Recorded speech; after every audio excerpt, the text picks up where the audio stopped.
Not every story in the Bible is squeaky clean. Some are uncomfortable, some are messy, some are hidden in plain sight, waiting to be seen. This is one of them. The story of Judah and Tamar, a tale of scandal, courage, and a God who works through broken people. Let's travel back in time. Judah, one of the 12 sons of Jacob, has left his family and is making a new life among the Canaanites. He marries a local woman and has 3 sons, Arnan and Shelah. Life seems to be moving forward. When his oldest son, A, comes of age, Judah arranges a marriage for him with a woman named Tamar. But the Bible tells us Ar was wicked in the sight of the Lord, and so the Lord took his life. Just like that, Tamar is a widow. She's young, vulnerable, and in this ancient culture, her future is now completely uncertain. She's left silent, without a voice in her own fate. According to the customs of the time, known as levirate marriage, it was the duty of the deceased's brother to marry the widow to continue the family line. So Judah instructs his second son, Onan, to fulfill this duty. But Onan is selfish. He goes through the motions of the marriage but secretly ensures Tamar will not conceive a child. He uses her for his own pleasure while denying her the security and dignity of having children. God sees this act of injustice, this profound disrespect, and Onan also dies. Now Judah is terrified. 2 sons, both married to Tamar, are dead. He starts to see her not as a victim, but as a curse. Instead of protecting her as his daughter-in-law, he sends her back to her father's house with a hollow promise. "Wait there until my youngest son, Shelah, grows up," he says. But in his heart, he has no intention of ever giving Shelah to her.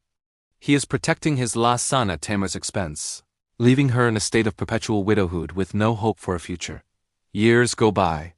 Shelah is now a grown man, but Tamar remains forgotten, an outcast. Then, word reaches her that Judah's own wife has died, and he's traveling to a nearby town to shear his sheep. Tamar knows this is her last chance for justice. She makes a radical, dangerous choice.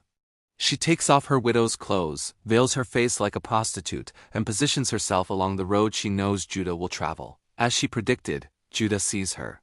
He doesn't recognize his own daughter-in-law. He propositions her, and when she asks for payment, she makes a very specific request. She doesn't ask for money. Instead, she asks for a pledge, his seal, his cord, and his staff. These weren't just random items. They were his signature, his ID, the very symbols of his identity and authority. He hands them over, sleeps with her, and continues on his way, completely unaware of what has just happened. Tamar becomes pregnant. About 3 months later, the news breaks. Tamar, the widow who was supposed to be living a chaste life, is pregnant. Judah is filled with self-righteous fury. He, the patriarch, the judge, declares her sentence without a second thought. "Bring her out and let her be burned," he commands.